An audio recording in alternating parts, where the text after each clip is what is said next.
streaming, and then let's do that. Okay. I think. Whoo! Do this. Go live. Hopefully. If somebody can check, by the way, on the Facebook feed, just to make sure, because last time I was like super loud. I am checking it now to see. Okay, so do this. We'll keep this over here. We'll do some sharing on that. We'll get the restream chat thing working. Oh, we will push this over here, I think. Ba-dunk.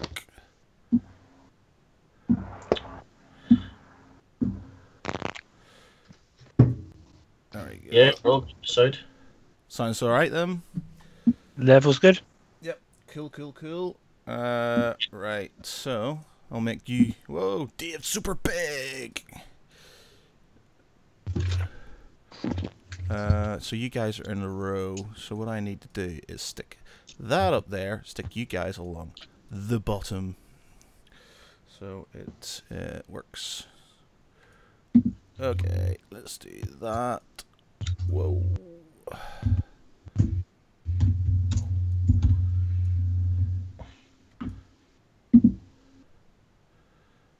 We're through the looking glass here, people.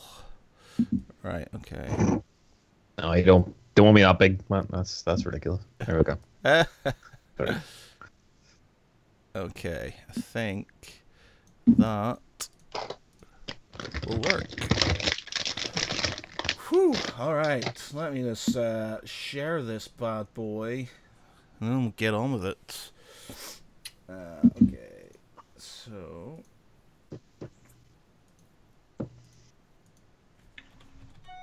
Padunk. Do that. Bing. Patink.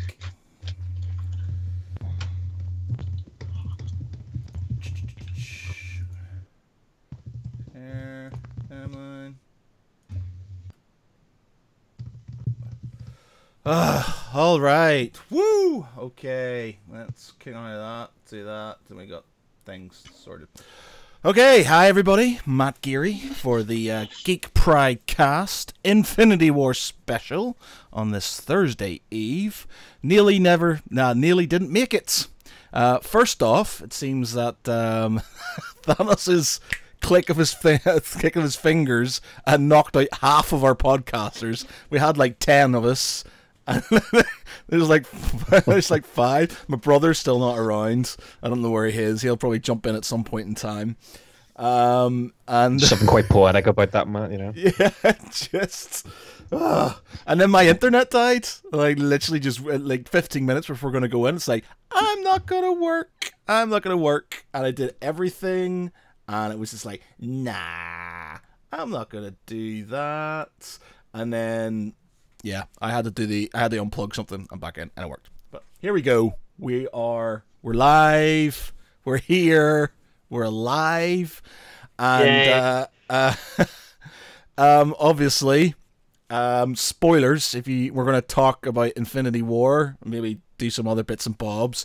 We'll talk about Infinity War pretty much in depth. No doubt, lots of Matt bashing about to happen. But yeah, so. We'll talk about it. If you haven't seen it, then it's probably best you leave now.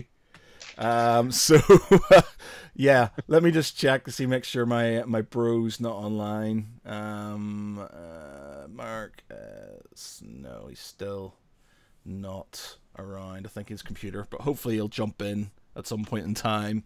I'll text him and just tell him to jump in when he gets his jump in when you're ready. Jump in when you are ready.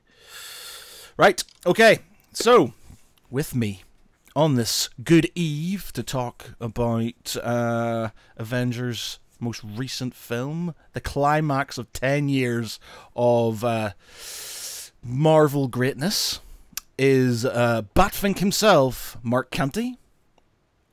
Hello there. The beardy Northern Irishman, David Foy. Howdy.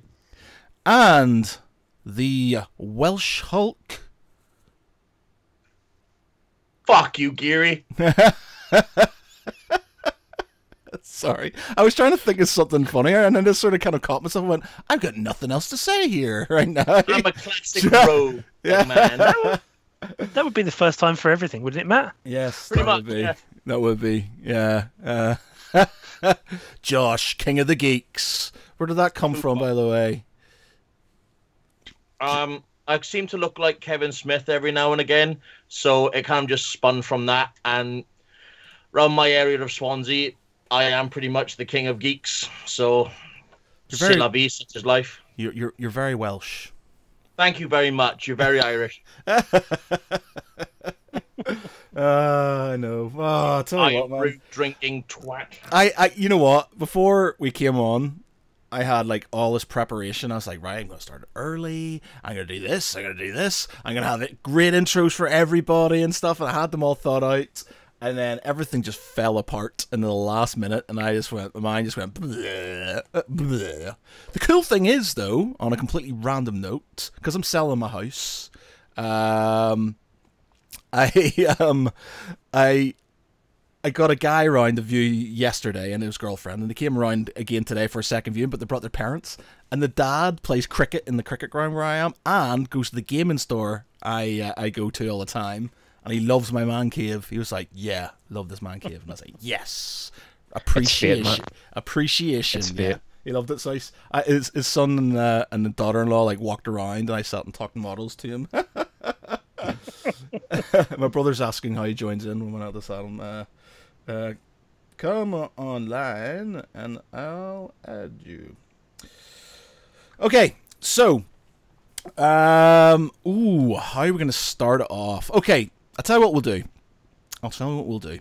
So to start off with the Infinity War malarkey, I will start off with my view on it. Now I've put a lengthy article. I've taken a page out of Mr. Foy's book and wrote a lengthy article on something, and I'm a bad influence. I'm sorry. bad influence. Yeah, the thing is, I just go, oh man, you're too long. But yeah, I just can't help myself either. When you get into it, you're just like, yeah, you can't stop yourself. You're just like, I'm ranting right now. Dude, it's ridiculous. I mean, like the one that I'm, like the epic that I'm in the middle of at the minute. I think I've rewritten like 3 times. I cannot stop myself. I'm about 7,000 words in. It's not good. It's really not good. I'm gonna have to cut out a little bit, but yeah. Sorry about this. I'm gonna have to add my brother in here because he's messaging me and stuff. So bear with me, one of you ladies and gentlemen. While I'm doing this, what have you been up to this week? Mr. Foy, start us with you, and then everybody else jump in while I sort this out. Not a lot. Still recovering from the shitfest that was Belfast Film and Comic Con 2 weeks ago. Yes, explain that. Right. So go on, explain that, Dave. So Northern Ireland isn't exactly the hotbed of geekness, but it's been getting better over the last few years. Some of the bigger sort of convention companies, MCM and Showmasters, have started running cons over here, and they've been relatively successful.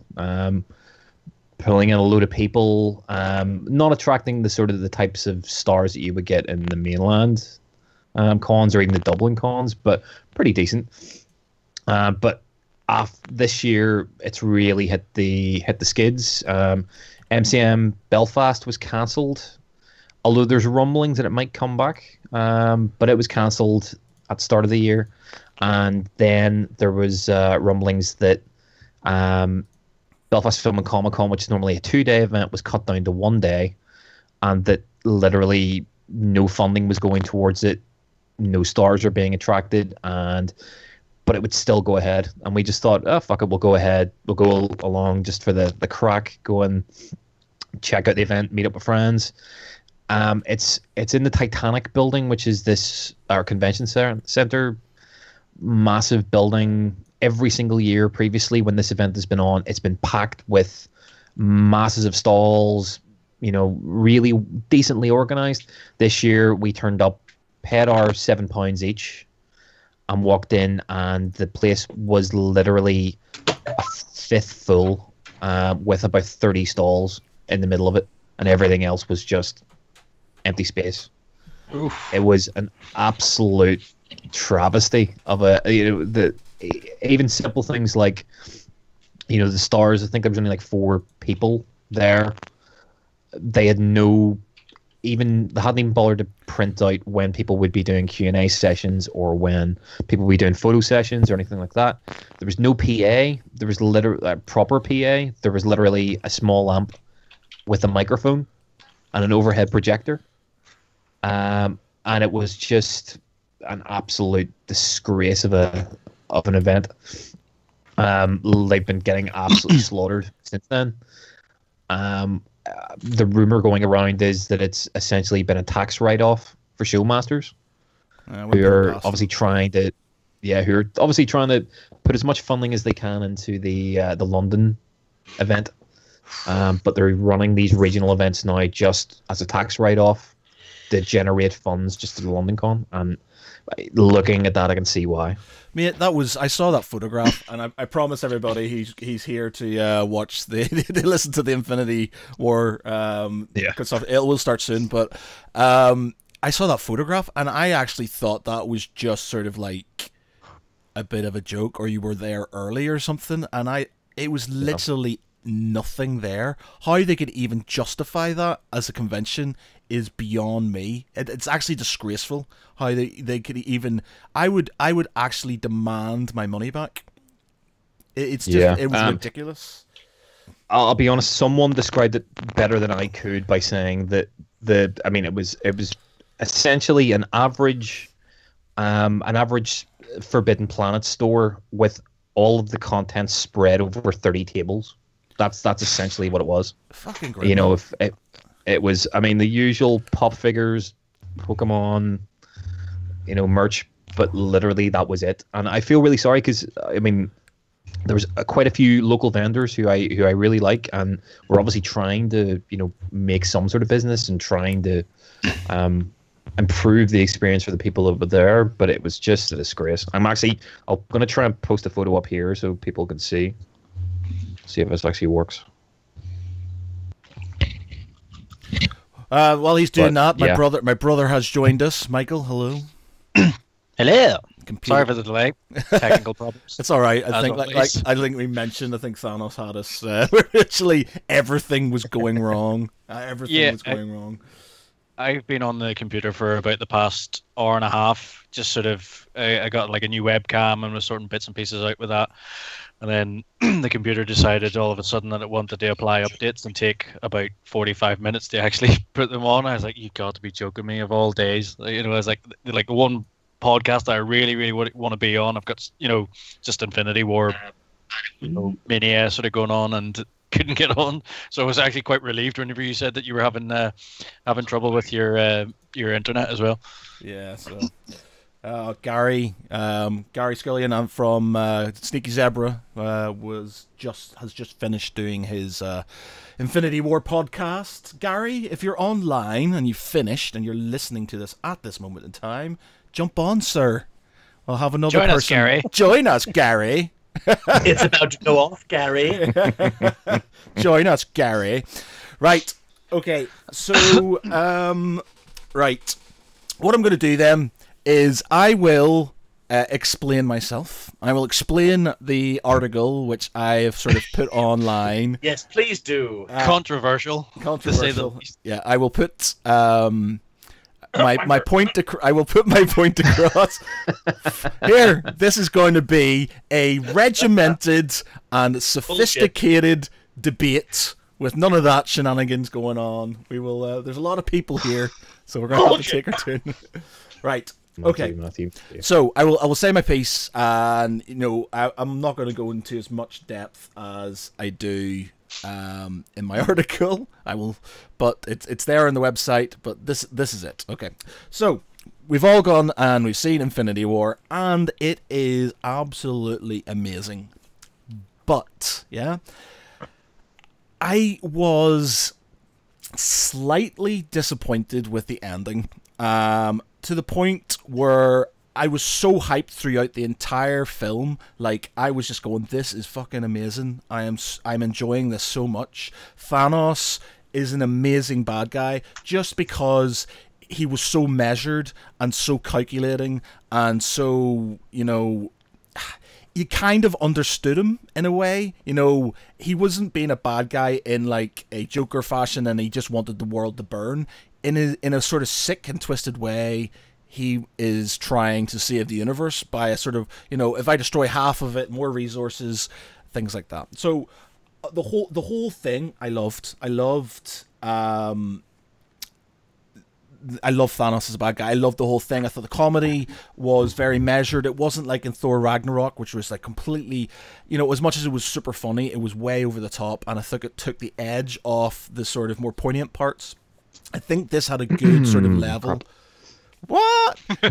Bullshit. Well, anyway, that's probably another thing that we will sort of disagree on. But basically, I thought that the comedy in Ragnarok was maybe a bit over the top slightly, which took off the edge of the poignant parts. This, in Infinity War, it was more measured, it was funny, but you also got some really good sort of hard-hitting and emotional parts, which weren't taken away from by the comedy. But as time went on, now we all felt that, Thanos was going to be a massive threat, and we knew that there was going to potentially be deaths. Now there was it was rumors, and everybody's thinking it's going to be Captain America or it's going to be Iron Man. Then obviously we get hit with Loki gets killed, and obviously it's Heimdall first, then Loki, and you're like, holy shit. And it's like kind of like Transformers the animated movie when everybody's getting killed off at the very start, and you're just like, what the fuck's going on? And that shit, brilliant. Really, it works because you don't know they have any other movies coming up and stuff. You're pretty sure those deaths are going to be deaths. Right. Whoa. You cannot compare the death of Optimus Prime in the Transformers animated film to anything that happens in the first 5 minutes. Are you fucking insane? That scene will forever haunt me the rest of my fucking day. You got He the hasn't reached touch, Optimus Prime yet. dude. He's You talking got about the the initial power. battle scene. Yeah. More than anything else. Anyway, silence your tongues. You can interject when I finish my piece. Kish. So basically, we've got a couple of deaths. Then obviously Gamora gets it later on. You're like, holy shit. I thought the struggle between Thanos within himself. It was slightly obvious that was going to happen, but I thought that was a good point. Then at the very end, right, we've got a battle. We've got Iron Man's fighting him. He gets stabbed. You're like, fucking hell, they're actually going to kill Iron Man off. They don't. Which is finally, I like Iron Man. You're like, oh shit, he didn't die, so maybe Cap will get it. They go to Wakanda, and Cap's basically fighting him. He just gets knocked out. And you're like, shit, they didn't kill either of them. Interesting. And then the whole thing proceeds, and it's getting a bit more sort of like, are they going to actually defeat him? And then Thor comes flying in, like Thor is one of the most powerful, if not the most powerful sort of Marvel hero they've got. Flies in, acts in, and then he just said, you should have gone for the head, and does that. And I was like, fucking yes, that's brilliant. I thought that was amazing. I was just like, holy shit, that just happened. He's won the fucking thing. And then something sort of strange happens, and instead of having characters who you might have thought were going to die, you've got big characters like Black Panther, Spider-Man, Doctor Strange, and some of the other tertiary characters getting knocked off, and you're like, what the fuck's going on?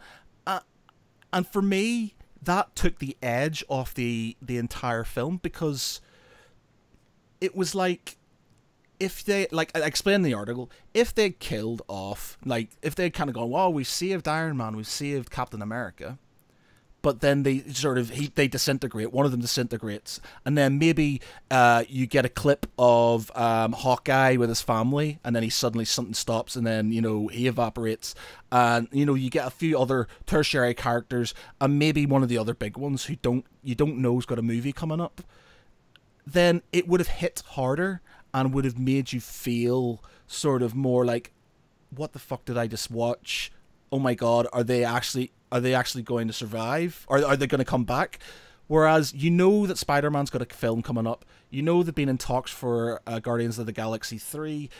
Black Panther's going to get a new film and stuff. So you already are assured that everything's going to get reversed. And it's like, you move on to this next film. So I instead of coming out of the film where I'm just like, like Red Wedding, where I'm just shell shocked and like, holy fuck, I don't know what to do with myself here. I've come out kind of going, yeah, that was a good movie, but I feel like it shied off towards the end. And Matt, well, 1 minute, let me finish, and then you can Okay. you can fire in. So I feel like it shied off towards the end, and it's like the next film. The next film is going to basically be them doing a quantum leap, putting right what once went wrong, sort of thing, them trying to basically bring everything back. Because Spider-Man's going to come back, and Black Panther's going to come back, and you know what? They might kill Captain America, or they might kill Iron Man in the next one, but it won't have the same poignancy, it won't have the same sort of oomph, because in this one, Infinity War, it was like everything to be lost. Whereas in the next one, it's not, they can't really lose anything more. They might lose the odd hero, but, half the universe has been destroyed. So they've got everything to gain and nothing to lose. And for me, that was like, having good deaths in this one would have made more sense. And that's why it sort of slightly disappointed me. I'm over exaggerating the whole disappointment. I didn't hate the film. I loved the film. I thought it was amazing, but I was slightly disappointed with the end, and I felt like they could have just fucking ripped that Band-Aid off and done it. And I understand why some of them have done it, because there's a lot of people who might not know about, a lot of kids, a lot of people who aren't as nerdy about the whole universe and stuff. And so for them, it was a big ending. I understand that. But for me, it wasn't. And I felt like they shied away slightly. And that's why I wrote that piece, because I think it was an amazing film, but it could have been this absolutely monumental monolith of, oh my fucking God, what do we do with ourselves sort of film, and yeah. And that's it. That's the thing. So, yeah. Carry on then. we'll start off, Dave. Right. Are we going to tag team him here? I'll tag it. Right. Okay. Who wants first go? I'll first go, please. Okay. Matt, Go. the one thing about it is, Matt, do you not think, right, how can I put this? Your obsession with Game of Thrones may be clouding your enjoyment of other media, or of other films, of other TV shows. Right, you know what?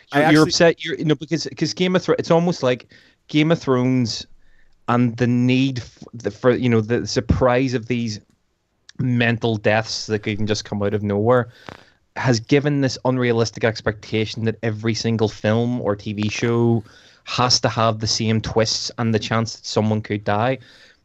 No one had, well, obviously when he clicked his fingers, people had to die to signify the fact that, he'd won in a sense. But the thing you have to remember, Matt, what is the name of this film and the next film? Well, it's not Infinity War Guardians of the Galaxy. It's not Guardians of the Galaxy Infinity War. It's not Spider-Man Infinity War. It's not Black Panther Infinity War. It's Avengers Infinity War.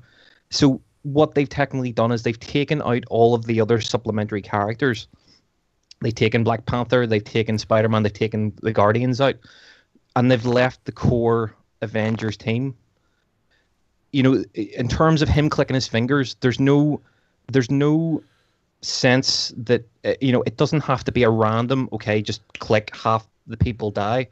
When he clicks his fingers, there is a choice there in a sense. It's not that just half, just random people. It's to do with the fact that they're leaving the core Avengers team, they're breaking them down, they've nothing to lose, they're left on their own, they've all lost people who they're close to, and it's making them desperate, and that's what's setting up the next film. No, I And in terms understand of that. and in terms of the whole thing of like, Captain America, and say in terms of Captain America, you're saying either killing off Cap or killing off Iron Man. You can't really do that because the story of all of the Marvel films is leading up to it's been the story of those two people and their interactions like the whole way through the Avengers. Yes, you have Thor and you've Hulk and their stories, but the core storyline the whole way through these films is the relationship between Iron Man and Captain America, them becoming friends, trusting each other, butting heads, breaking up, coming back together, and that's what'll happen in the next one. So I had no issue with who they killed off. To me, it was actually more poignant because it was killing off people who were directly linking or who linked to the Avengers, and it was obviously poignant and hard for them, as opposed to just going, right, just kill off Tony Stark. Oh, big surprise for a second. But then you're losing that and that potential interaction from the next film. And I think I understand where you're coming from, but I just think it is that unrealistic expectation that shows like Game of Thrones or Westworld Yeah. are kind of throwing in. It's a kid's film. Okay, It is. I understand, right? First off, I will. I'll do some Facebook comments. What have we got here? We've got Rick Ward says, Meg agrees with you, Geary. I was expecting to feel some sense of loss afterwards. Instead, I kind of felt nothing. As you said, folks with sequels in the works are coming back. Daniel Burns says, ladies and gentlemen, the real question is, what happened to Howard the Duck? That is important. But yeah, okay, so I agree. I understand what you're saying. I think I allude to it partially in my article where I say that they have got rid of all the tertiary characters and they've basically got the old Avengers guys with maybe Rocket and who else is left? Nebula. Nebula, yeah, Nebula. and Mantis. Mantis is around still, I think, as well. That's it. No, And it's gone. Oh, did she get? Yeah. She got? Yeah. Sorry. Okay, Yeah, so it was Stark and Nebula, but only two left. yeah, so you've got them. And so you're basically going to have, and I understand the concept of them basically having the last movie with the both of them, and I'd agree with that. That's why I wasn't sort of, I don't know, I don't know what I was expecting, and maybe it is partially because I have this unreal, I've got this feeling that, I like surprises, and, I was expecting something more because it was quite a dark film and because Thanos was such a threat, I kind of wanted something different.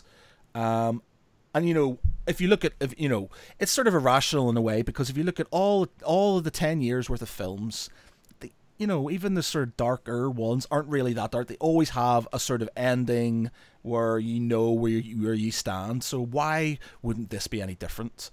But it's just for the fact that the threat level for Thanos, it made it so perfectly sort of tangible. When he basically beats on the Hulk and fucks him up with barely any sort of with ease. And things like that, this guy is the epitome, is the arch nemesis, is somebody who is literally going to chew through any Avenger one-on-one, bar maybe Thor, but even Thor, he fucked up Thor, didn't he? But without his hammer.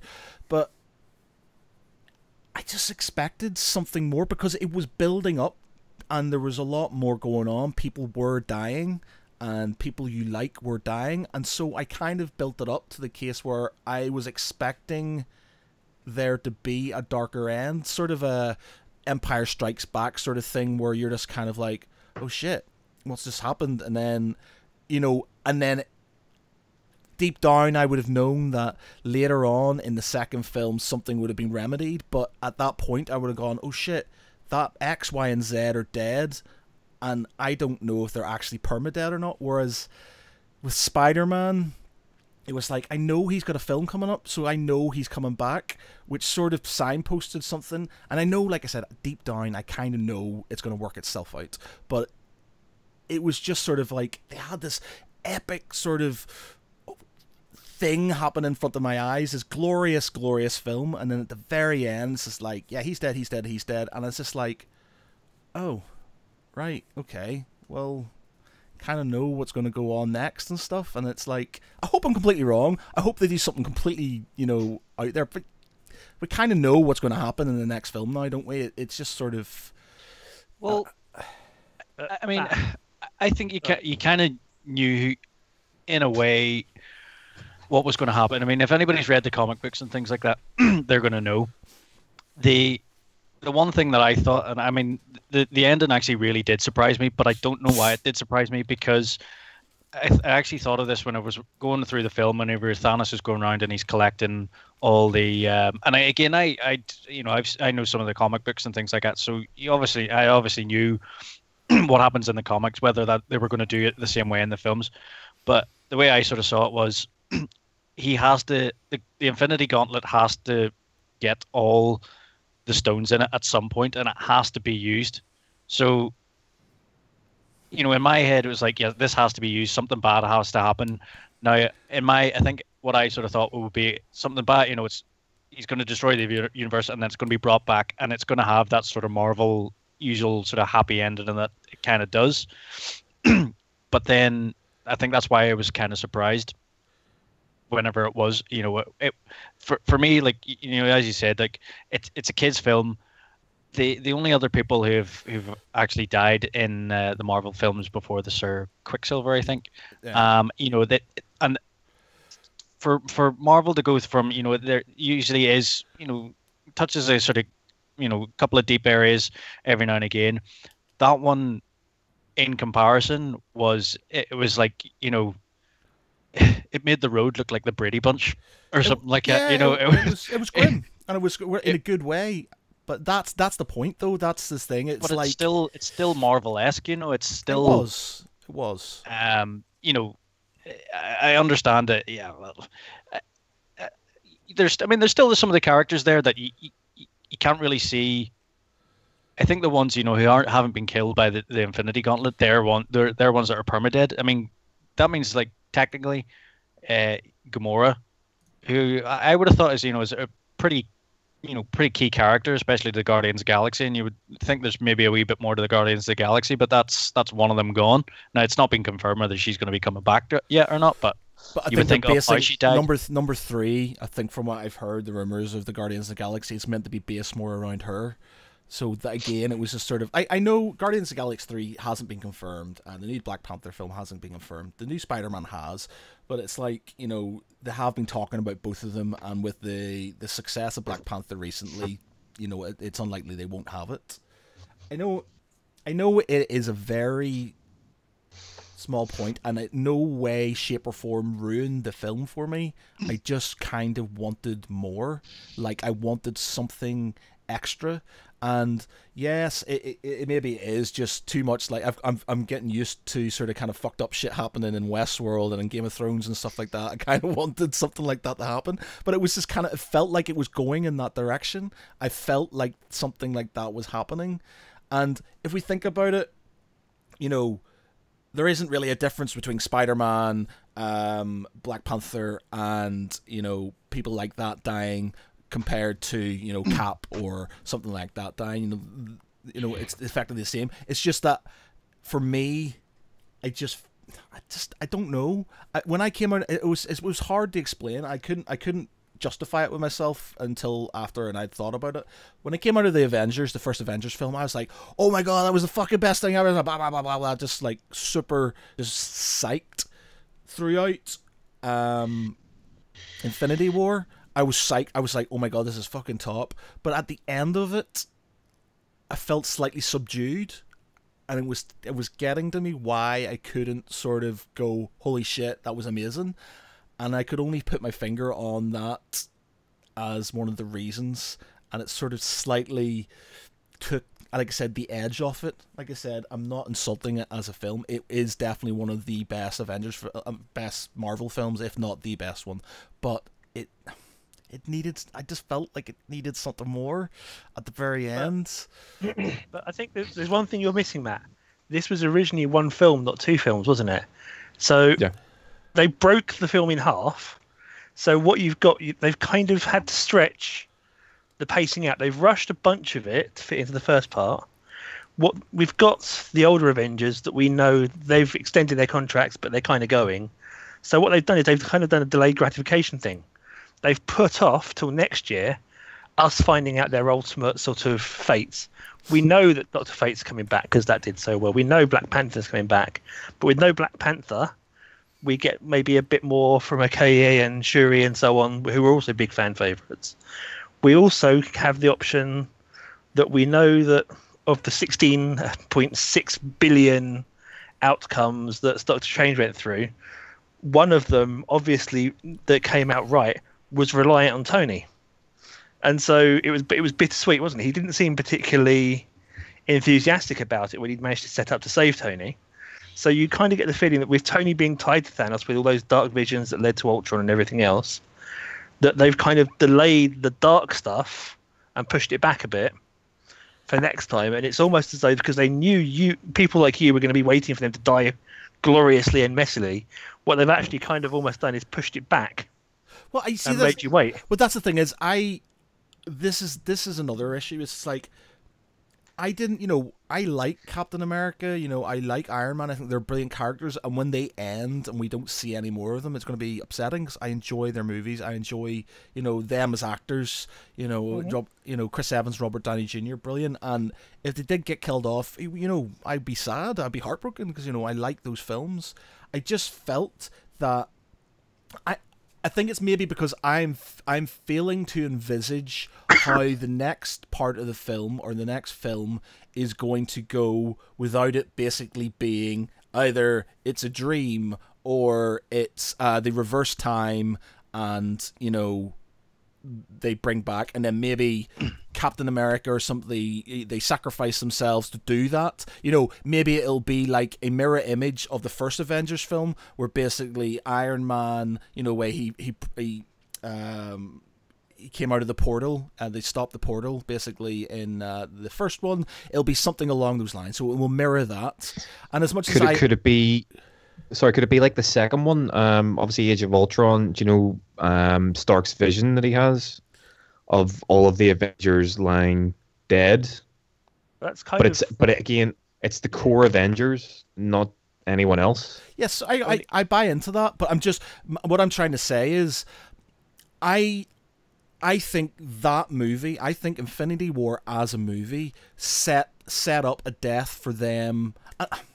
And I appreciate how they tie in with the rest of the movie, so in a way they can't die, but the threat and the fact that there was so much to lose and so much sort of going on, that deaths in that sort of movie would have made more sense than maybe in one where they're just trying to get back what they failed at getting in the first place.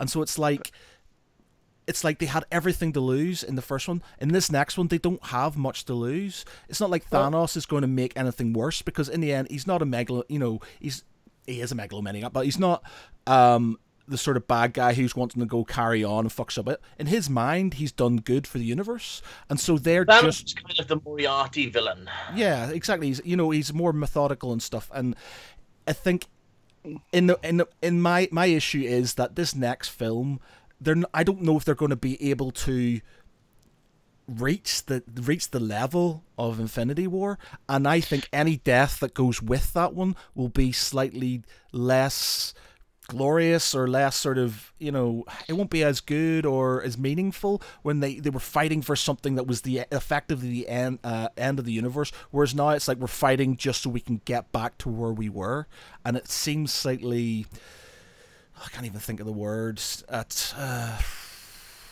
Anticlimactic. Yeah, it's slightly anticlimactic. I'm sure it'll be good, but I feel like Infinity War, they deserve. It built up so much, and it was so much tension and so much shit. Oh my god, this guy is fucking amazing. He is going to. He can wipe the floor with any of the Avengers, any of them. They are struggling to deal with this guy, and in the next movie, it's just literally them turning. It's going to be effectively them turning back time, or something along those lines, and then them just trying to get back to square one again.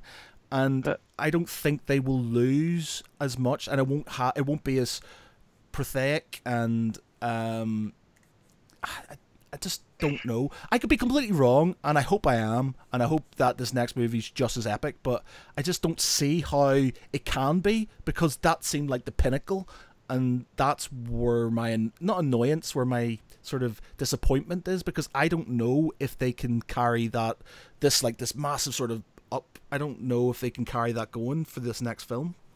You've missed a bit of the puzzle, though. Yeah. You've missed, because what's the credit scene? What's the end credit scene? Yeah, well, Captain Marvel, isn't it? So yeah, because Captain Marvel is being introduced as like the alpha level sort of heroine, with this idea that she's been missing since the 90s, because the film's in the 90s. Yeah, and so as we've just seen, you know, even the Hulk wouldn't come out to play anymore when you were talking about Thanos. He was like, yeah, nope, not coming out. And Thor, everything he went through still didn't work. So they've had to build this up to the point where you've got the old guard, kind of their last hurrah, trying to make everything right, because all their proteges and their new hopes have gone. And, you know, there's all these people with all this loss going around. And then you have this sort of whirlwind come in, just saying, Oh, Mark, have you gone? Oh, no. We just lost him. Damn. Right. You there, Mark? I'm there. Thanos. Yeah. you cut off there. What did say? What you said? Like a minute. Oh, damn. Yeah. The So last part. basically, I mean, from what I can say, it's almost as though they've thrown everything at Thanos, and obviously he's just wiped the floor with them. You know, Hulk won't come out to play. Thor, everything he went through should have gone for the head. Nice try. Here we go again. I know, but you know, but this is the point. This is the all point. all their proteges have gone, and they're all kind of really hollow and left, not sure what to go. Then they're going to throw Captain Marvel in as the new big player. Yeah, There's going to be some big sort of like wipeout to drag things back. They Right. might recast. They might not. Can I jump in? Yeah, go on Yeah. then. Yeah. Right. Oh, cheers, Matt. Thanks. Before we put 50p. Before we go on to Captain Marvel, you've got to think about the fact is we've got Ant-Man and the Wasp coming out next. Now, with the talks around Ant-Man, the Wasp, and Hawkeye, I can foresee the timeline with the next Marvel film for Ant-Man, having it during everything that's going on in Infinity War. This film being the bridge between this Infinity War and then the sequel coming out next year, because don't forget you've got Ant-Man and the Wasp, Captain Marvel, and then the second part of whatever they're going to call it. So I've been talking about this for ages, about the end credit scene for Ant-Man and the Wasp being while they're in Hank Pym's house watching Devastation, Scott gets a phone call, and it's Clint on the other side, and then it finishes there. Then we go into Captain Marvel, where it's her origins, where she's come from, how she got her abilities, the true origin story of Carol Danvers. Going into maybe Sword, the development of Sword, the Skrull War, everything like that. And then coming flash forward to her getting the page from Nick Fury. All bridges for the next part of Infinity War. So it could go delve into, like Geary saying, time travel, stuff like that, because we have seen on-set footage of Chris Evans in his Joss Whedon Captain America outfit with these newfangled wrists technology they've got on that a lot of people have said is sword time travel technology. So we could get that in the next two films to bridge the gap between this film and the next one.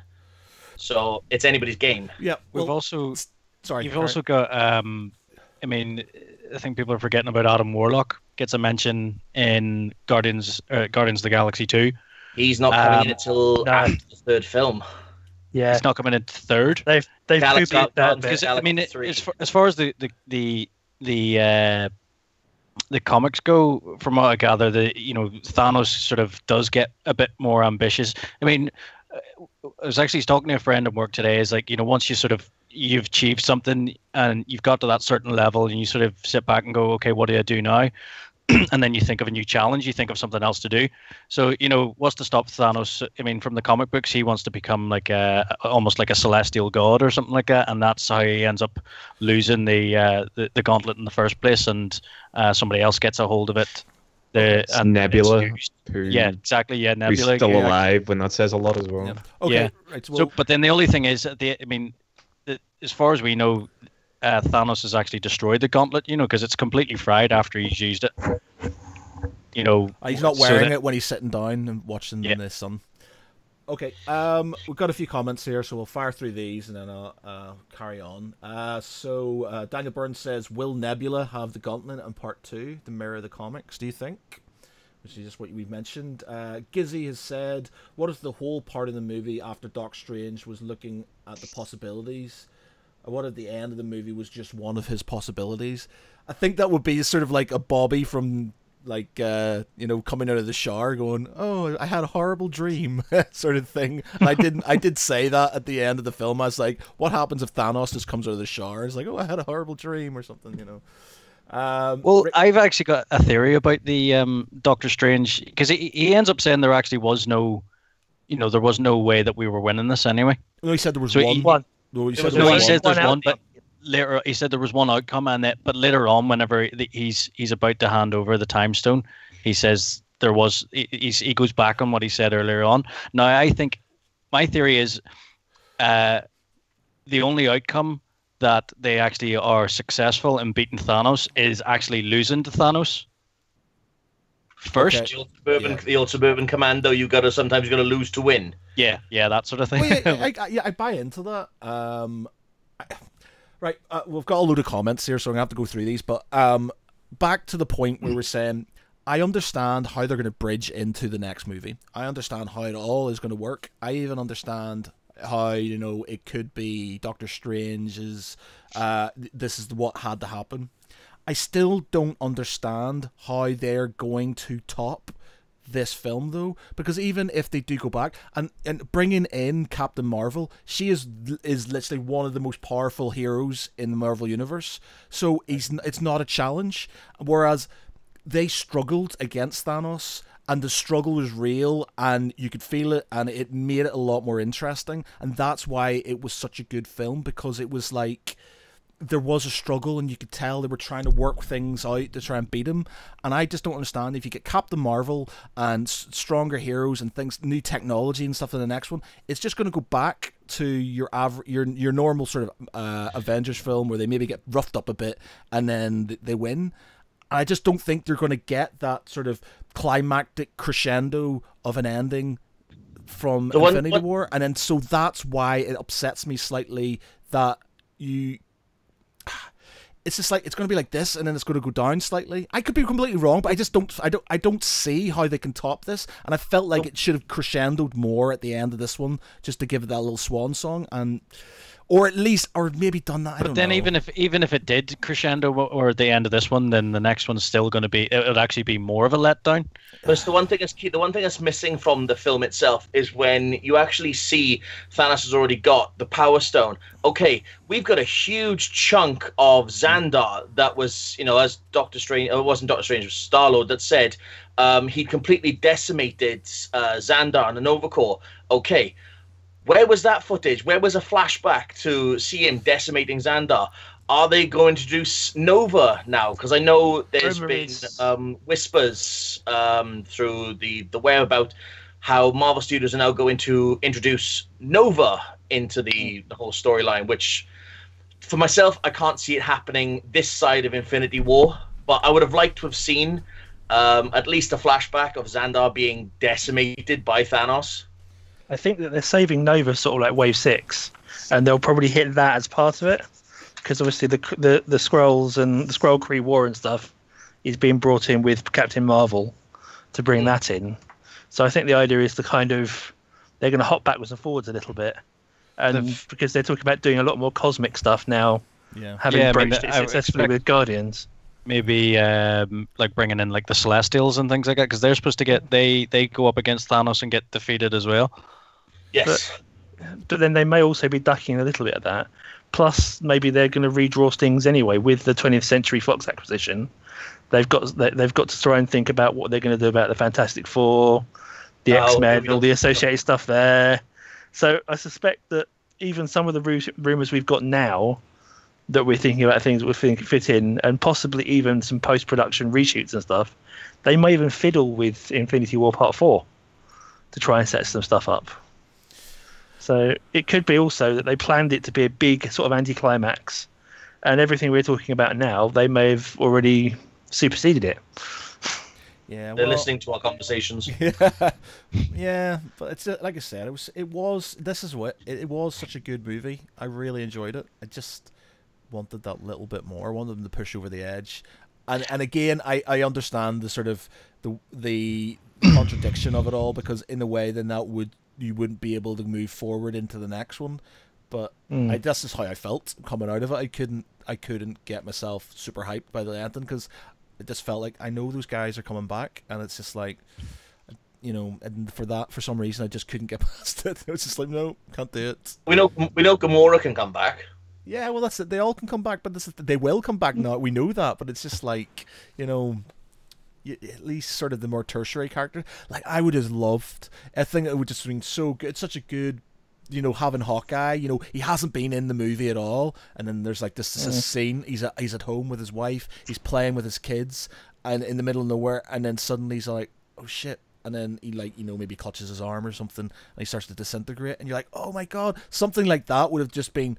Fucking hell! I to be honest, I think that would have actually tipped me over the edge, because I barely held it together whenever Spider-Man went. I was like, everybody was sort of like disappearing. Spider-Man was like, I was like, oh, something in my eye. No. Sorry, I've seen some good comments about Spider-Man where they pointed out that the tragic thing about that is that he's the one that sort of noticed it coming because of his spider sense, and they said one way you could interpret the way he talks about how everything hurts and he doesn't know what's going on is that he's the only person who got a real premonition of what was coming before he started to fade away. And where he's so hypersensitive, those massively enhanced senses he has, that he can like feel everything. All right, yeah. I love the aliens references throughout the film as well. I thought were just beautiful and just. Have you seen this old film? It's this really old film. Shut up. Shut up. Was there any characters, like individual characters, that sort of, where people were like let down by? Vision. I know some people have said about the Hulk. Vision. Vision was a bit, but I don't know if they did that on purpose. The Vision. Vision was inconsistent. They wrote him like a bitch. Yes, they did. Like, I mean, he is actually supposed to be really, really powerful, and I know he got stabbed and everything like that at the start by, what do you ever call him? But I mean, he didn't do anything. He was just like, you should be stronger than this. And then Black Widow comes in and like kicks these guys' asses, with barely breaking a sweat. Yeah, I'm gonna steal. This is Moya's comment after she went to see it. Her first comment to me saying, Vision was about as useful as a busted condom. Thing is, right, on the Vision thing, we'll come into some predictions after I've gone through the comments and stuff. There's loads, but the bit where what is Black Panther's sister called? Shuri. Sorry, yeah. So she's playing around with the trying to get the connections between his Infinity Stone, the Mind Stone, and himself. And then she does something just before they break in. She does something, and then that's it. And then there's nothing else. So I think there's obviously something in that.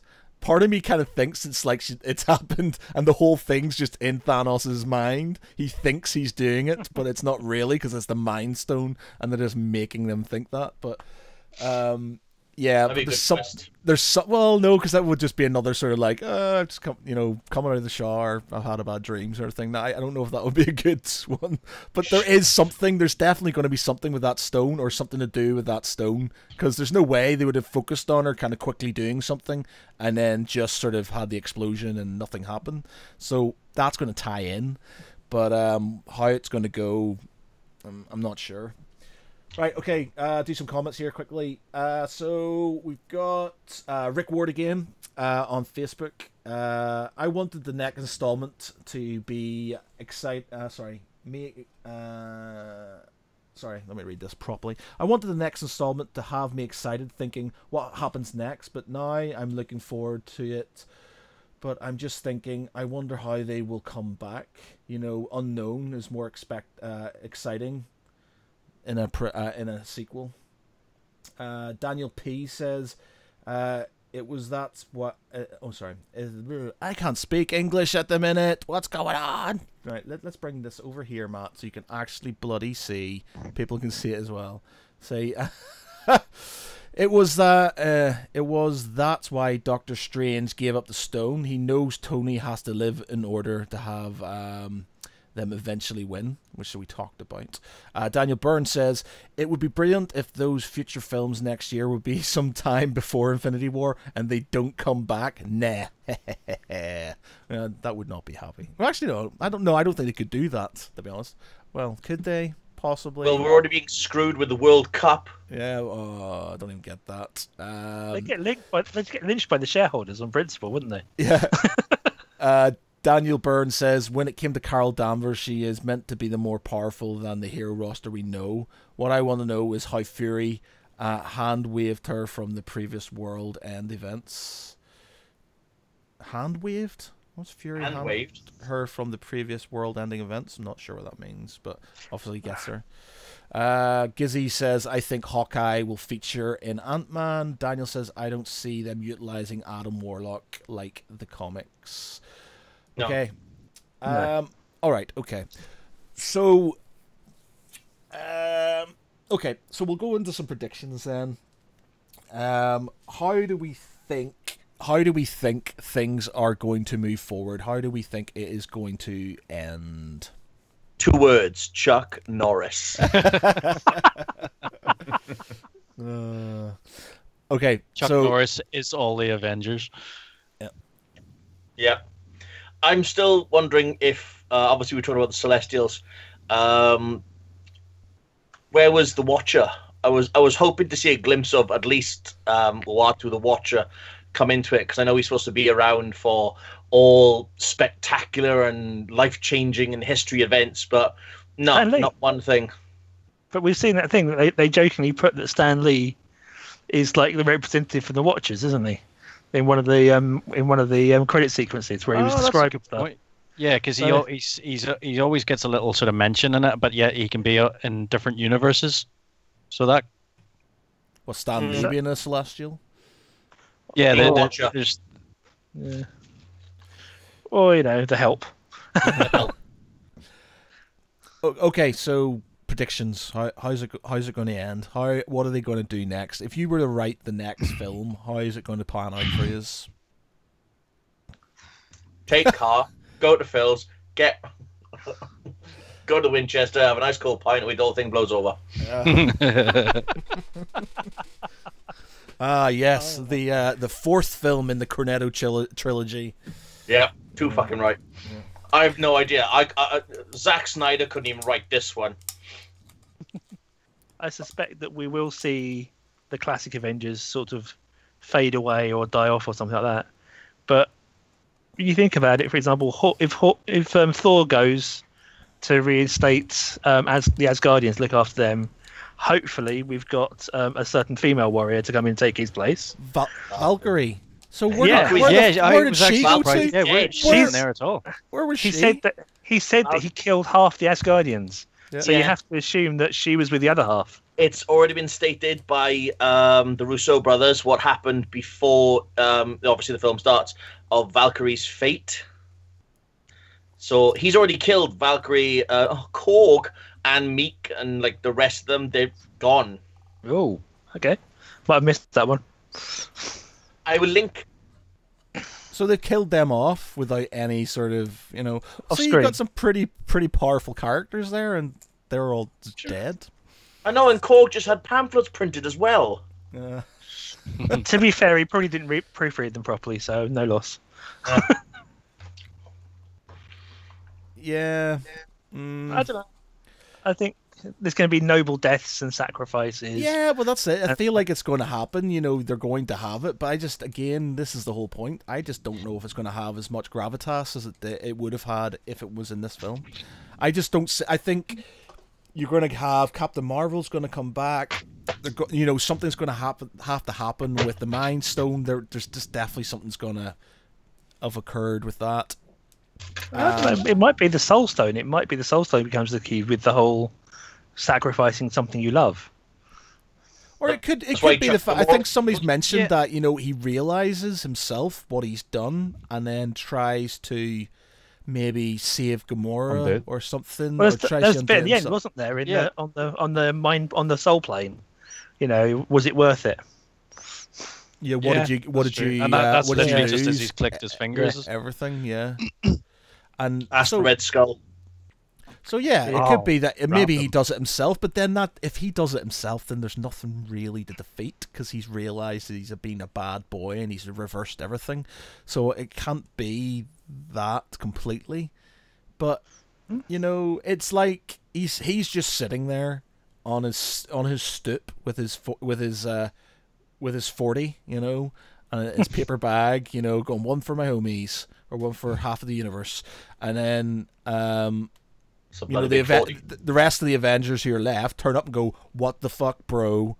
You know, reverse time. He's like, "Nah, I've done a good thing here, bros," and they're all like, "No, bro, you haven't. You need to reverse time." And he's like, "No way, you got to fight me for that." And then they fight him, and then they sort of make him do. They like twist his arm around his back, go, "Say, uncle, say, uncle," and then he reverses time, and that's it.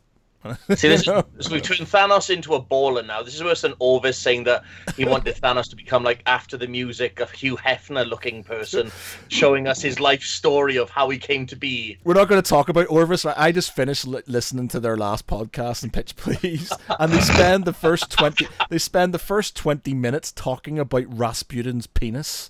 It's like apparently it's in some like Polish museum or something. It's just like, wow, that's just really random. But yeah, it couldn't be any worse than the Infinity War vibrators that I've been seeing popping up all over the internet. Oh god. Yeah. So like, I just want somebody. I want somebody to explain to me how they can top this film and make it better. You know, it just sort of. Kevin Feige, if you're listening, get in touch. Yeah. I don't know. I feel bad because I'm not dissing the film as a whole. I am not saying that it is a bad film. There's a lot of people going, "What the fuck, man?" And I'm just like, no, I'm not saying it's a bad film. I loved it. I really did. It's definitely at the top. I just couldn't reconcile myself with the end. Just, you know. You're pretty much saying that, you know, that if it was an end film, you know, it would have been good as in and making it a bit darker, and then that's cutting it at that. But I mean, either way, if they did make it darker and they did kill off certain people, it's still going to have the second part to it, which is, you know, it still leaves the same issue as you still leaves the same question that you're asking, is that how are they going to improve on that? Yeah. Which, you know, that's a fair question. You know, I mean, I suppose it could never have been a satisfying conclusion because it's halfway through. Mm-hmm. And that's the problem. Even if it's 2/3 of the way through and they stretch the last third, it was never going to be a proper satisfying conclusion because you know it's part one. I feel like more appreciation could be done as well for Peter Dinklage's character in Infinity War, because even though it's a small part, no pun intended, he does actually play a very big role as Eitri. I didn't like his accent. It sort of annoyed me. It did seem a little bit forced at points. Yeah. I know, but that was the kind of funny thing, because like, it's Peter Dinklage pretending to be Peter Dinklage. Yeah. But I was just going, I guess since they said that he was going to be Infinity War, that he'd actually be one of the dwarves to forge Stormbreaker. And the amount of people I had going, "Oh no, he's probably going to be Pip the Troll or some kind of voice actor," and forever I kept screaming that he'd probably be Eitri. And then as soon as he came on screen, I was like, "Yeah, screw you, nerdist." I was voting for a special guest appearance by Alpha Flight with him playing Puck, but that's me. Rick, Can't have Alpha Flight in a non-Fox film. What's the matter with you? Rick Ward says Cap and Iron Man, after the whole Civil War conflict, will band together and be sacrificial lambs to fix the universe, which I can see happening. I think, like you said, it sort of ties into the thing. They're going to have, basically, they've had this big conflagration, this split. They were the best of mates to start off with. It's going to be a mirror to the first Avengers film in a way. So you've basically got the first Avengers film, Civil War, which is split in the middle, and then this one, which is going to be the end, and it's going to be the reconciliation and then the sacrifice at the end. But the sacrifice, and the future. Yeah, and then the future, and then moving on to the future, and it will be great. I just the St. John's Ambulance films. Yeah. We've got. Do you not think that the best thing about Infinity War is the fact that for the first time in a long time, it's a film, whether it's the Marvel or DC, it's a film where it's split into two parts and there's a confirmed sequel coming up, but literally I'm struggling, and I'm sure a lot of other people, as we've sort of mentioned, are struggling to think what they're going to do next. Which, when you look at a lot of these films, there's always, what's going to happen. Like you knew whenever Age of Ultron, you knew what was coming up next, right? They're leading up to Thanos. They're leading up to the Infinity War.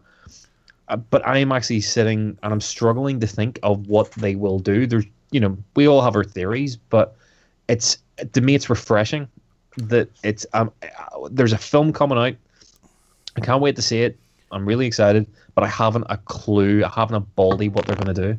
Well, no, that is a good point. It's the first out of all of these movies that we've probably had this big long conversation about. The other ones, like you said, they've sort of, you knew what was going to happen. You've had your end credits scene. You kind of knew where you were going next and where you're coming. Whereas this one's like, apart from a Captain Marvel film, you're like, where the fuck are we going from here? So in that way, yes, it is, and it's the unknown, and that's that is definitely a good thing, because you're like, it causes discussion, and it causes you to question things, and that is a good thing. So I agree. Yes, I just can't get myself past that part. I feel like I just wanted something else, and I don't know if I would have ever been happy. I'm just one of those sorts. I don't know, but it just. He didn't kill them all, so you aren't going to be happy then, because you've been Game of Throning. Yeah, well, it's not even kill them all, but it's just like, I think, like I said, I reckon if I could work around getting the second part, because that's where the issue's going to be, sorting out the second part. But if they're going to reverse time anyway, so it doesn't really matter who dies in the first one. But I just felt like a few of the more tertiary characters, like because when Quicksilver died, nobody thought, oh, he's coming back. Everybody's like, shit, he's dead, because he's a tertiary character, and it's not like nobody cares, but it's just like, there needs to be some casualty. So if they had a few more of those, and maybe just I don't know, Matt. I don't know. I mean, I actually went back and watched Age of Ultron quite recently, and I don't know. Quicksilver dying is actually quite a shock. I know you're saying like it's a tertiary character, but they'd introduced there really hadn't been a sense of death in any of the Marvel films before, and to have a main character who had joined the Avengers and was helping them out die, it was actually pretty shocking when he died. I found with Age of Ultron, it was kind of Hawkeye he got a lot more sort of exposure, and the reason whenever I first went to see it, I was sort of thinking they're setting him up to be killed off. Yeah. And at the end, you almost think that he's going to die as well, or something like that, or you think that he's going to die, helping Quicksilver or something like that. So yeah, I mean, I'm with Dave. It's like I actually was quite surprised whenever Quicksilver died. You got one of those sort of war tropes. Did you ever watch, like, this is completely off topic, but it sort of reminded me of it. But did you ever watch a series on TV called Tour of Duty? And it was like a Vietnam series. Yep. Yeah. I loved Painted that. black. Yeah, it had the Paint the Black soundtrack. I loved that series. 2:00 in the morning. Yeah, it was amazing. I loved it, yeah. But what I found really amusing about it was you'd have a character, in it who didn't have a word to say throughout the entire series, and then suddenly there would be an episode where he's talking loads and lots is going on, and you're like, Yeah, I gotta die. You're so dead. it's like there's like the doctor in it, and the doctor literally has a few words now and again throughout the series, and then suddenly it's like the doctor's like, I'm going home tomorrow, and I'm gonna do this. It's like, dude, you are so dead right now. It's like you've just fucking you've just dug your own grave there, son, by having major dialogue. Do you not think it's like? Have you ever seen Hot Shots? Yes. Dead Meat from Hot Shots. The whole way through the film, they set his character up, and it's like, oh, you need to sign these life insurance forms. Oh, I'll sign them when I get back. Don't worry, it's okay. Yeah. And that evidence about how the person who killed JFK. Oh, I'll read it when I get back. Don't worry about it. But I mean, that's what I thought with Age of Ultron, because like with Hawkeye, they bring him in, they sort of find out that he's got a family, and usually like as soon as you find out that somebody's got a family and kids and things like that, it's like, oh, you're dead, because it just makes you sort of feel a bit more for them and everything like that, and it's like that. Like you said, that's what it felt like it was doing the whole way through that film. He got a lot more sort of like comical quips and everything like that. Whereas in the previous films, Hawkeye didn't really, people were sort of thinking Hawkeye's kind of crap. I watching Age of Ultron, I was like, I really like Hawkeye as a character. I like characters who have no superpowers. I think in the way the struggle's better when you've got somebody who has to try. That's why Black Widow and Hawkeye are good characters, because they don't have superpowers. That's why everybody loves Batman and things like that, and Iron Man, because they're not superpowered. They're just super smart, or really good rich. With rich, super smart and super rich. Bow hunting skills and Wolverine hunting skills. We've got a few other people on comments. Rick Ward says, I don't know if it's just me, but is Tyrion's Forge. I'm sure I spotted another gauntlet for the right hand. Maybe as a hand giveth, the other taketh away. I don't know if that was actually their hand. I think that might have been the mold. It was the mold. It was the mold, yeah. Gary's there. Hello, Gary. Hello, Gary. Daniel Byrne says to Rick Ward, didn't Hela mention the one in Odin's gallery is fake? It's fake. It's fake. Maybe Hand Gauntlet was a prototype of that one.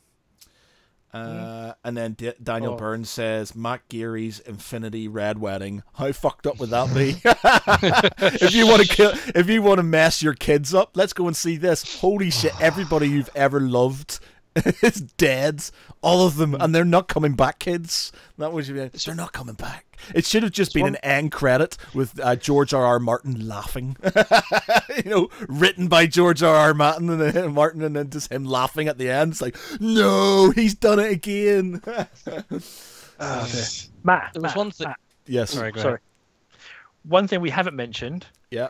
We haven't talked about that kick-ass fight scene with Black Widow and Okoye and so on. The all-female fight scene in the middle of the battle. What is she doing up there? Oh, is that the one where like with like the big sort of they fire the guy? I don't even know the name of the thing they were fighting. Was it Obsidian? Obsidian, yeah. Obsidian Black. Fires her off into that big rolling sort of like Yeah. It was very reminiscent of a Phantom Menace, that whole sort of dome, and then hordes of guys attacking it and stuff. But I thought it was so unusual. They get so much grief for not having strong female characters and minimize them. So they just threw 4 of them at each other with lots of special effects and stuff, and they squidged, and then they just blended at the end. Yeah. Will it blend? Yes, she will. But yeah, There was one sorry. thing that I saw today. Actually, I don't know if anybody else saw this, but there's actually a video of Mark Ruffalo actually spoiling. Like, but this was before Infinity War. Yes. I only saw this today, and I was like, Don Cheadle. "Holy shit, that is such like that is." He's you should watch it because his reaction, like I'm sure maybe at the time that it sort of could have been played off as, oh yeah, they're just messing this up, but they're just having a bit of banter about this. But his reaction is just like, holy shit, like I'm so in trouble for what I've just said, sort of What thing. did he do? What does he say? What does he say? Well, hold on, I'll see if I can get the link for it. But he pretty much said he's talking about Everybody dies. Thor Ragnarok, and he's like, yeah, some people die in that, and he goes, if you think that's bad, would you see the next one? Everyone dies, and Don Cheadle just goes, what the fuck, man? And he's like, it's really, really like it's really uncomfortable to watch. You're just like. And he's sort of like, should we get off the subject? And he's like, well, stop focusing on the subject. And he's like, am I in trouble? It's mental. Like, you should watch it. You just waited for the voiceover with it is at this moment that Mark Ruffalo realized he'd fucked up. I'll link that on there because it's quite. I just coming to sort of going on to. We'll have to finish soon because we've been on for about an hour and 15 minutes. But the Hulk. Let's talk about the Hulk. Now, a lot of people... Trailers are liars. Yeah, well, yeah, exactly. So they've changed it. Well, that's a good thing. I think, they're throwing stuff out there to try and keep people off the scent because they know what's going to happen. People will sort of make, you got Uncle the nerd... Pop's like, yeah. Yes. But for me, the Hulk, I don't think he should be scared of anything, even if he's beating at something, because he is... as the comics go, he's like super powerful, and at one point in time, he pretty much takes over the world. I think in the Old Man Logan thing, I think he's taken over the world and stuff, isn't it? But it's just like him sort of refusing to come out, and sort of even in Thor Ragnarok, where he's a bit more comical and a bit more like, yeah, I don't care, what the fuck. Didn't sort of smack to me of what the Hulk is as like this rage monster, or he's just unadulterated sort of pure bestial anger and stuff. It was just sort of like another alter ego. We'll give him a break. It's the first time he's actually had his ass handed to him with somebody who is the same height as him, and literally within a space of 2 to 3 minutes, I know, but has his ass handed to him. The Hulk is invulnerable. The guy can't die. He's invulnerable, and the fact that he can be cut by adamantium, and in Incredible Hulk, Abomination does cut through him with one of his like elbow claws or whatever, because it's made of the same stuff. Right, but basically you've got a guy who is pretty much invulnerable. So throughout, you're not gonna. He's not scared of anything. It's like. You have something where, let's say if you're super angry, yeah, I want you to think about it. If you are if you are in one of those moods where you just fucking want to let go, nothing scares you, even if you get your ass handed to you, because your rage is just so unquenchable, and that's what the Hulk is. But haven't they already contradicted that in a sense? This is almost like an alternative Hulk. Because if you look at the first Avengers, when Banner gives away the fact that, I'm always angry, and then, it gives away the fact that he can turn into the Hulk when he wants to, as opposed to, from the Incredible Hulk movie, or in the majority of the comics, where he has no control over when he can actually turn into the Hulk. It's around anger, and it's around him trying to keep calm, but the first Avenger, he goes, I'm always angry, and he turns himself into the Hulk to stop the big sort of flying creature thing. Is that not almost like it's kind of contradicting the whole sense of he needs to be angry, and he's always angry? He's not always angry. It's just I suppose he is different because he's not as in this one he can control himself a bit more. Yeah. He's not a force of nature. Yeah, he can control himself more, so I guess I understand that. It's a completely different sort of arc, in a way. I sort of see it actually more of him being out, like, him being able to turn into the Hulk whenever he wants and everything like that is a form of him being in control.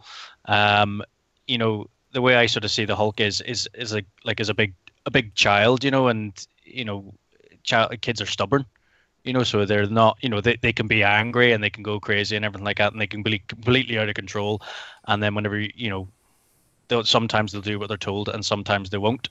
You know, Going and back- I think that's kind of, you know, the sort of thing is like he's literally just had the crap kicked out of him, and he, you know, he's being asked to sort of like do something, and he doesn't want to do it because, you know, it's like, no, I didn't like that what happened last time, so I'm not going to do it. It's nothing to do with being angry or anything like that. It's just being stubborn, you know, being childish. Well, I mean, going back to, sorry, I do apologize. Going back to what you were saying about the Incredible Hulk being a different Hulk. If you look at the last few minutes of Incredible Hulk with Ed Norton, when he's actually doing the meditation, and as he opens his eyes again, his eyes are green again, and he's got the smile on his face, like he's learning to control when he can and cannot turn into Hulk. So it's kind of a continuation into, you know, I'm always angry. Did Edward Norton refuse to do the Avengers, or He wanted more money. I wanted more money? Right. Sounds it, diva.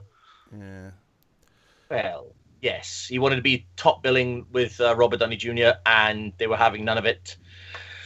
So Mark Ruffalo kind of came on board, which I'm happy about, to be honest. Yeah, he yeah. makes a really good. He makes a really good Hulk or Banner as well. Okay. Right. Okay. Before we go, does anybody else have any last words they want to say on the film? Pirate Angel. There was what? What? Pirate Angel. Neil Scott says David Hasselhoff would have made a great Hulk. He'd bring real style to the role. Oh, yeah. No. There's only one fault that I had with the film. Okay. The film, which is now my sort of still, I'd probably say my fourth favorite Marvel film. Ooh, interesting. Fourth. We'll have to give you... Okay, what's number one? Winter Soldier. Yeah, that was amazing. Yeah. Number two.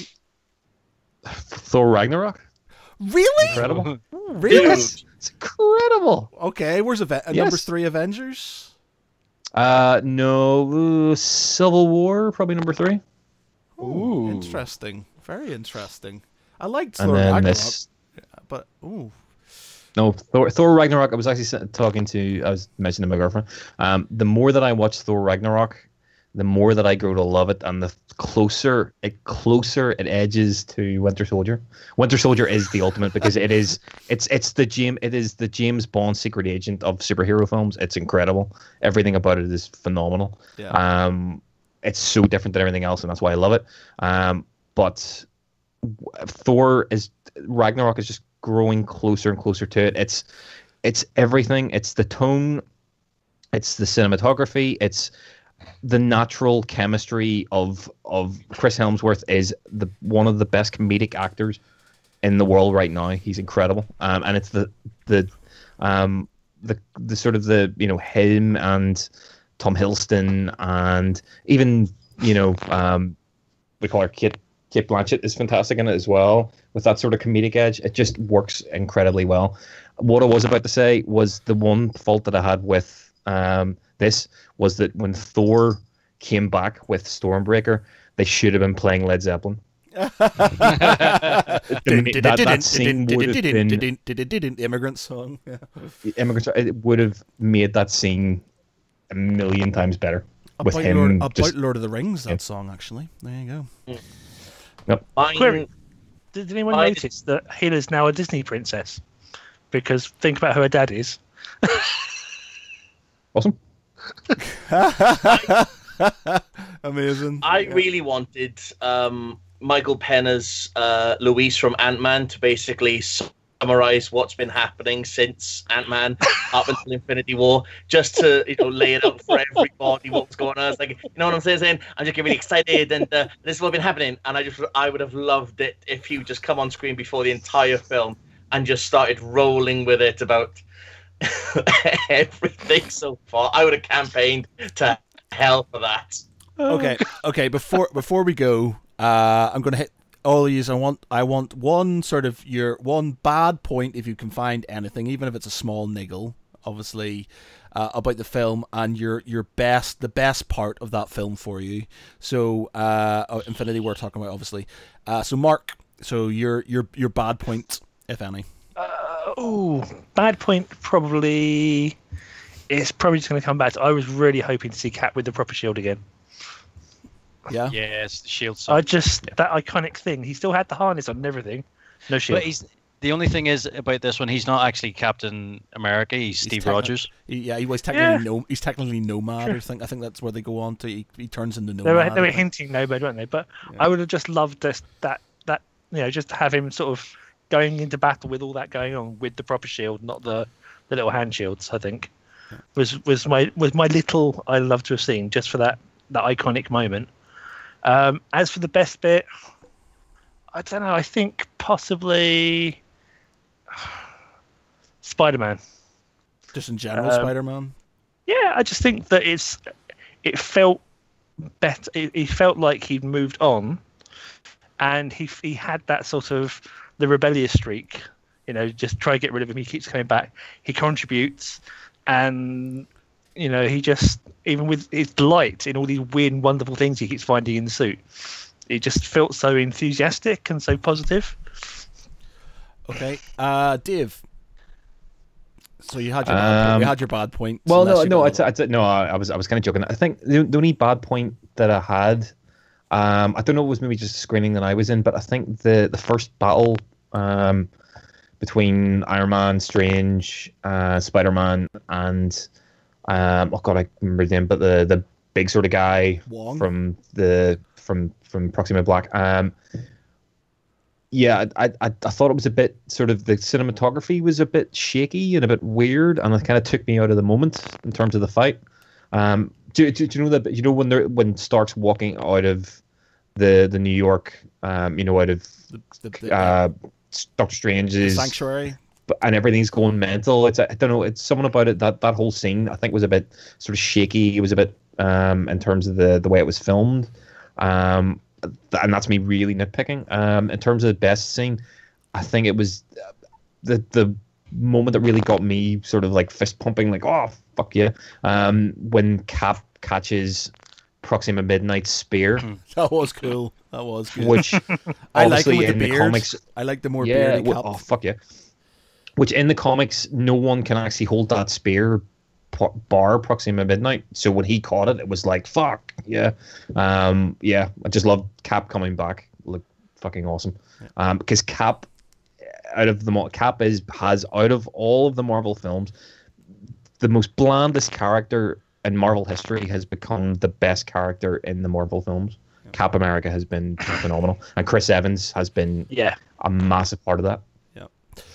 Okay, Josh. Favorite parts. Gonna worst part first. For worst part first. Okay. Yeah. I think Mantis has become a bit role, whereas we've seen her in Guardians 2. She was quite broad. She had a really good character basis, but in this one, she's just kind of been, little. Small parts, and I thought I wanted to see more of her because Mantis is a great Guardian. Yeah. Best part to see the range of the Sorcerer Supreme. His abilities have grown so much since Doctor Strange, and just to see him unleash his full potential was just amazing. Is there he seems to have this sort of dislike of Iron Man or Stark? Is there sort of like, do they in the comics? Because I'm not, I haven't read loads of the comics, unfortunately. But it's personalities. Personality clashes. It's not actually because the actors dislike each other or anything. And no.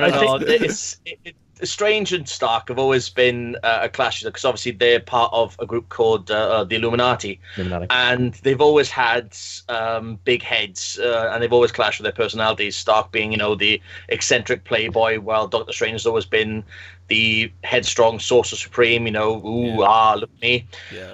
So yeah, they'll always clash. Yeah, I kind of like that sort of friction. So it was quite good. Okay, Michael, bad part. It has to be Vision.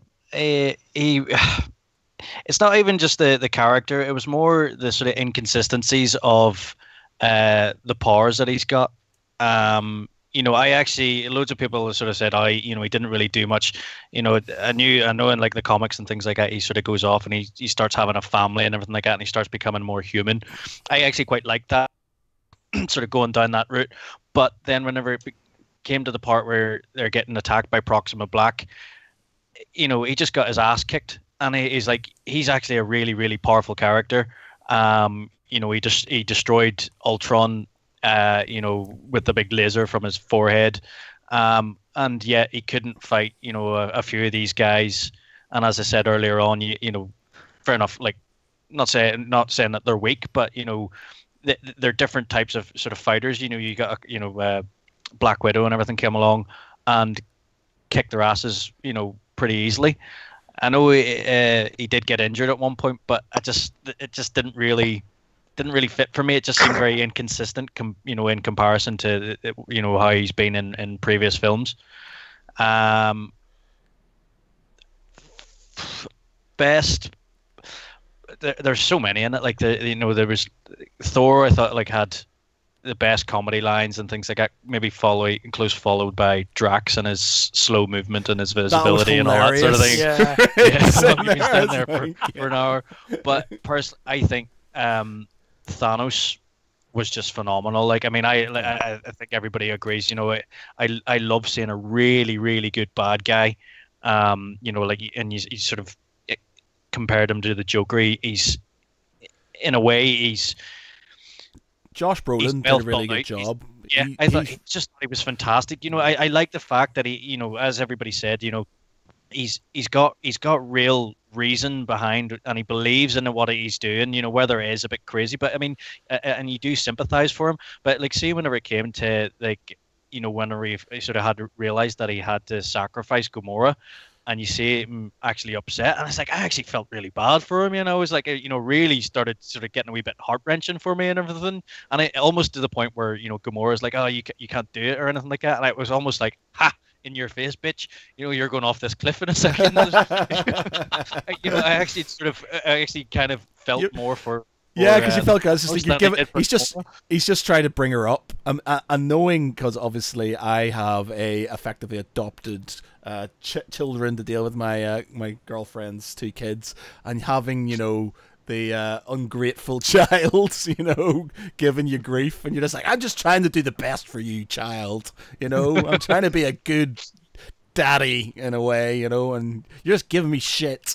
It's like, so here you go, we can throw you off the cliff. Thanos was phenomenal. Like the whole way through the film. I know, like before whenever the trailers first came out, they were started sort of mocking what he looked like and things like that. And I think there was a couple of jokes made about having a scrotum for a chin or something like that. I can't remember. It's like Peter Griffin. He's got balls for chin. He's got balls for chins. But yeah, okay. For me, we know my sort of gripe.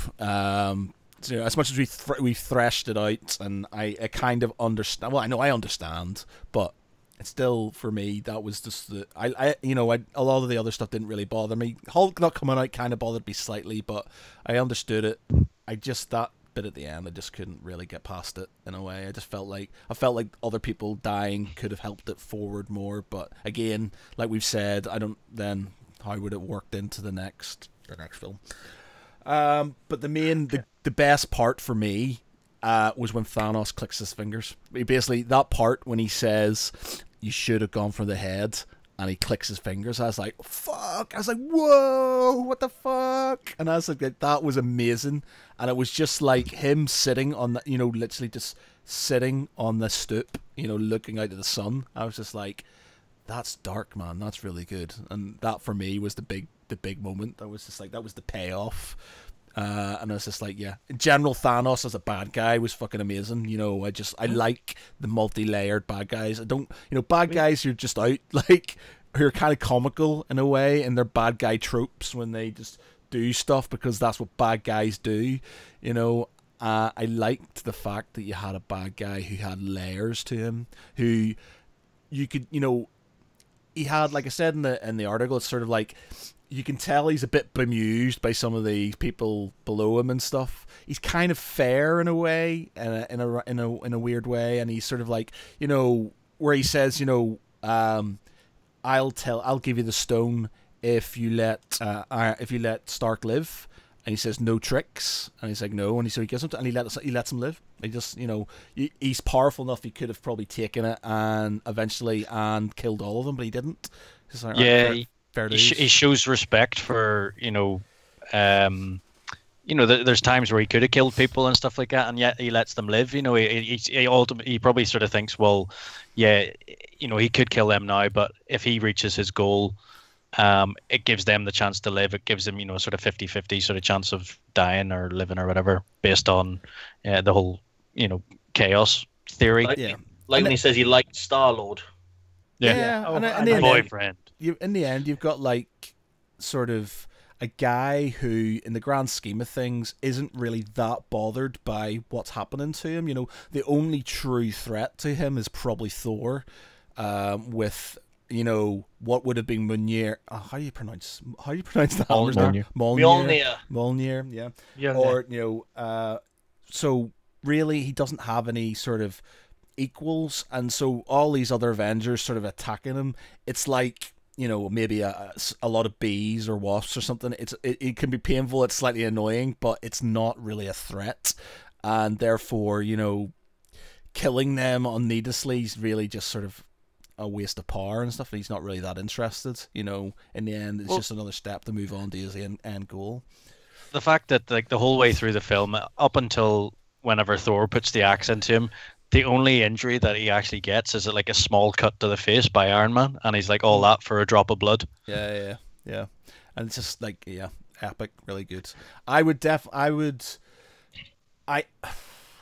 have to say Avengers is my favorite one. Just because it was the first time where you had all of them, and I thought that was amazing. Then I got Winter Soldier, but I think that this Infinity War would definitely be up there with Winter Soldier. I think it's definitely sort of teetering. That would have possibly been number one had I sort of got my Red Wedding ending, but it just sort of fucking Game of Thrones, man. Let it go. I can't, man. I can't. Okay. Speaking of Winter Soldier, how many of you laughed your asses off at that scene in the battle with Bucky and Rocket? Oh, when he picked him up and started spinning him around? Yeah. How much for that gun? It's not for sale. I'm going to have that arm. Yeah. Amazing. Oh, man. Really and good. The eye. You don't know how I got that eye out. Yeah, brilliant. Okay. It's been an hour and a half now. So, yeah. Very, very good podcast, guys. Eventually got there. So...